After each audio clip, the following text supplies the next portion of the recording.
Candy here, welcome back. Today I'm going to be doing a quick little review and a comparison on the Chichi Highlighting and Contouring palette.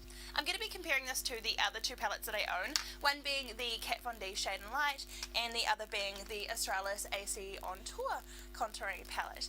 Now all of these are just my opinions. Different products work for different people differently, so you may not necessarily agree with what I say about these palettes.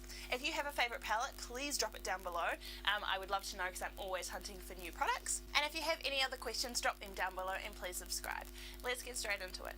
So there hasn't been a heck of a lot of hype about this palette. I don't even know why. I found it on the Chichi Cosmetics website. That's where I purchased it from. I'm in New Zealand. I never really found a contouring palette that I actually really loved. I never found a contouring powder that seemed to really just work for me. So I brought this and I prayed that this would solve all my contouring issues. And it has. This palette is amazing. So not only is the packaging, let's just start with packaging, stunning. I don't know if you can really see it, but you can find photos online. This is like embossed with this gorgeous, is it called a defleur or something? I don't know. Gorgeous pattern anyway, super classy. And on the inside, unfortunately, a downside is they didn't put a mirror on the palette. They've given you instructions instead, which I suppose is really good if you need instructions, if you're new to contouring. So it tells you exactly how to use every single shade and what every single shade can be used for. They're all numbered. You get 8 shades in this palette, so you get one highlight, a shimmer highlight, 3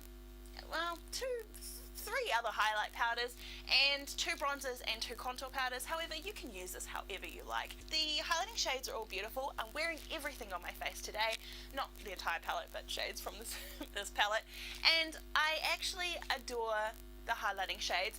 Number 1, which is like the shimmer highlighting shade, I'm wearing that today. I don't love it. It's not the best highlighting shade that I've ever used.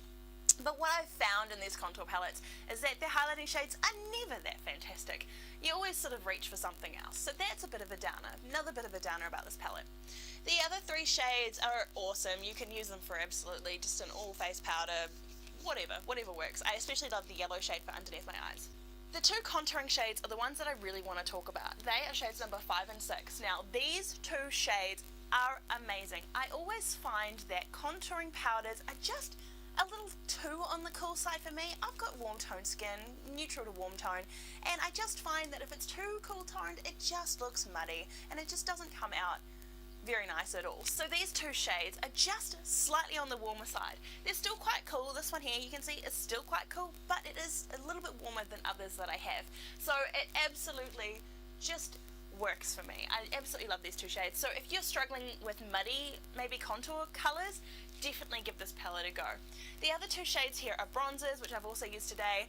If you're just wanting just matte bronzers, these are perfect. You've got 2 shades. This palette is beautifully pigmented. It blends amazingly. It blends much better than my others, and heavens, it's a really good price range as well. There is not enough rave about this palette. I don't know why. I YouTubed. There's no videos. There's nothing. Like, what is going on? I think everyone's been missing this. So I'm going to quickly compare it to the other 2 palettes that I own. I'll start with the Kat Von D Shade and Light. Brought it, was so disappointed. These just feel too cool toned and muddy. I'll try and compare them sort of to these 2. I guess those 2 are similar, but I just feel like the Chichi is just a wee bit warmer. You see that middle shade there? That's definitely warmer than any of these shades, so absolutely love it. The one thing that I do love out of the Kat Von D is the banana powder. The yellow powder is pretty awesome, pretty pigmented. The other palette I will quickly compare the Chichi palette to is the Australis AC On Tour. This is a super cheapie. It is really good. This is almost too pigmented, a little bit too hard to blend, and the highlighting shade, the shimmer highlighting shade, is just the same. It's not that fantastic, but these are probably too warm. So, it's hard to find sort of a nice medium ground. It's either too muddy and too cool or a little bit too warm. You could probably actually use these as bronzers. I haven't done that yet. Like, the Chichi palette is amazing. I would definitely buy it again. It's all I ever use now because it is so good. So that's pretty much all I have to say about that. Just a really quick little overrun because I didn't really find too many things on YouTube about this palette, and it deserves so much more recognition than what it has. I don't understand why we are not treating this like a holy grail, because this is definitely I would say probably one of my holy grails, and I do not say that lightly. Also, again, please don't forget to subscribe, and you'll be seeing my face in the next one.